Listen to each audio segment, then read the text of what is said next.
시청자 여러분 안녕하십니까? 경북 동해안 지역은 오늘 대체로 맑은 가운데 일교차가 큰 날씨를 보였습니다.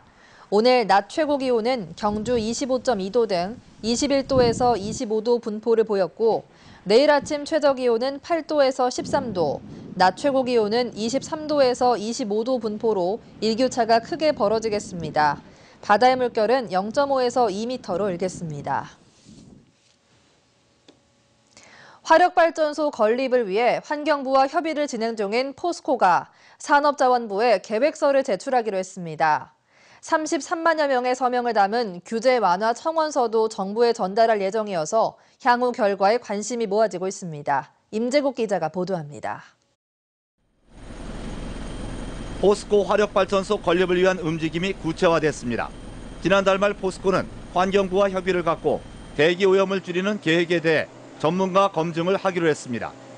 이달 중엔 기존 부생가스 발전 대신에 석탄을 사용해 발전소를 짓는다는 신청서를 산업자원부에 제출하기로 했습니다. 환경부와는 포스코가 제출한 오염물질 저감에 대한 전문가 검증을 실시할 예정이고 산자부와는 연료 변경 사용 신청서를 10월 중에 제출할 계획으로 있습니다. 포항투자촉진위원회도 회의를 갖고 33만여 명이 서명한 규제 완화 청원서를 환경부와 산업자원부 등에 전달할 예정입니다. 포스코의 청정 화력 발전 설비에 따라서 정부 규제가 너무 강화되어 있습니다. 그래서 여기에 따른 규제를 좀 완화함으로 해서 포스코의 투자가 용이해질 수 있도록 하는 것이 우리 지역민들의 염원입니다. 이에 대해 반대단체는 서명 청원을 통한 법 개정은 있을 수 없으며 청정연료 사용 지역을 명시한 대기환경보전법 준수를 촉구했습니다.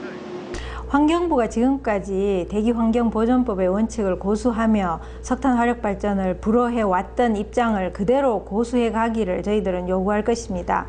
그리고 그 터무니없는 서명 운동을 통해서 현행법을 고치려고 시도를 한다는 것은 더더욱 문제가 있다고 생각합니다.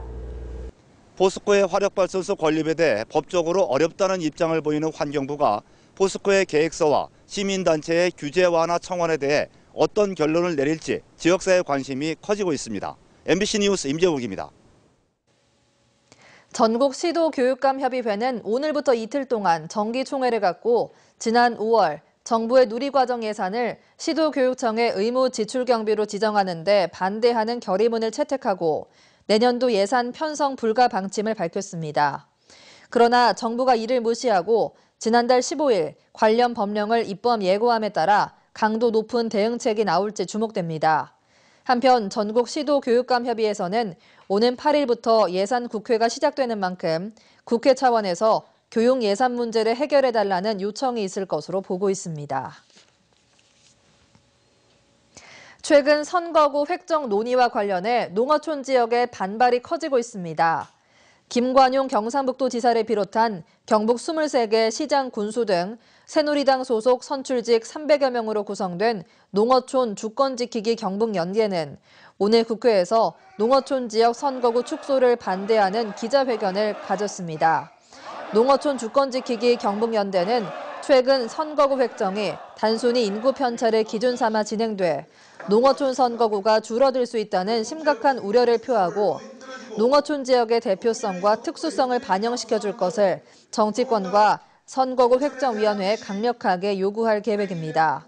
또 회원 전원이 서명한 탄원서를 새누리당 김무성 대표와 정계특위 여야 간사에게 전달하고 중앙선거구 획정위원회도 방문해 선거구 축소 반대 의지를 전할 예정입니다. 국회 국토교통위 새누리당 김희국 의원이 경찰청으로부터 제출받은 자료에 따르면 최근 5년간 자전거 사고 사망자가 1,400여 명에 달하는 것으로 나타났습니다. 경북이 139명으로 전국에서 세 번째로 많았고 대구도 83명으로 자전거 사고로 숨진 것으로 집계됐습니다. 자전거 사고 건수도 전국적으로 지난 2010년 11,000여 건에서 매년 꾸준히 증가해 지난해에는 17,000여 건이 발생한 것으로 나타났습니다.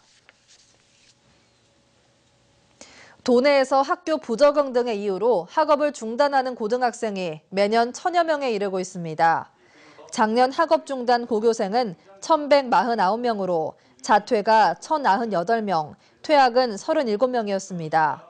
자퇴 원인으로는 부적응이 598명으로 가장 많았고 출국, 가사, 질병도 있었습니다.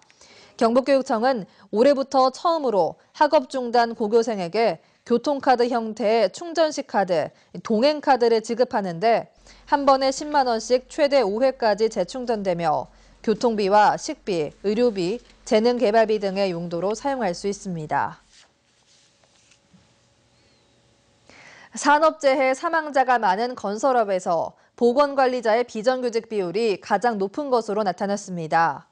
국회 환경노동위원회 이인영 의원이 고용노동부에서 받은 자료를 분석한 결과 지난 2013년을 기준으로 산재 사망자의 절반가량을 차지하는 건설업의 보건관리자 149명 가운데 정규직은 57명에 불과해 비정규직 비율이 62%에 이른다고 밝혔습니다. 반면 같은 기간 제조업과 서비스 사업장의 보건관리자는 90%를 웃돌아 건설업종과 대조를 보였습니다. 김관용 경북지사는 오늘 NH농협 경북도청 지점에서 청년희망펀드에 가입하고 도민들의 참여를 당부했습니다. 청년희망펀드는 청년 일자리 해결을 위해 지난달 박근혜 대통령이 직접 제안한 것으로 누구나 가입할 수 있으며 가입 금액 15%의 세액 공제 혜택이 주어집니다. 오늘 펀드 가입에는 경북개발공사 사장 등 5개 도 출연 기관장도 동참했는데 경상북도는 분위기 조성을 위해 각급 기관단체 임직원들의 가입을 적극 권장할 방침입니다. 경상북도는 오늘 도청 강당에서 간부 공무원 청렴 서약식을 가졌습니다. 오늘 서약 시간은 4급 이상 간부 공무원 시군 부단체장과 주요 부서장, 소방서장 등 270여 명이 참석해 부패 척결과 흘린 경북 실현을 다짐했습니다. 참석자들은 청렴 서약에 이어 김관용 도지사의 특강과 배우자가 함께 지켜야 할 청렴 사례극을 관람했습니다. 이상으로 포항 MBC 이브닝 뉴스를 마칩니다. 고맙습니다.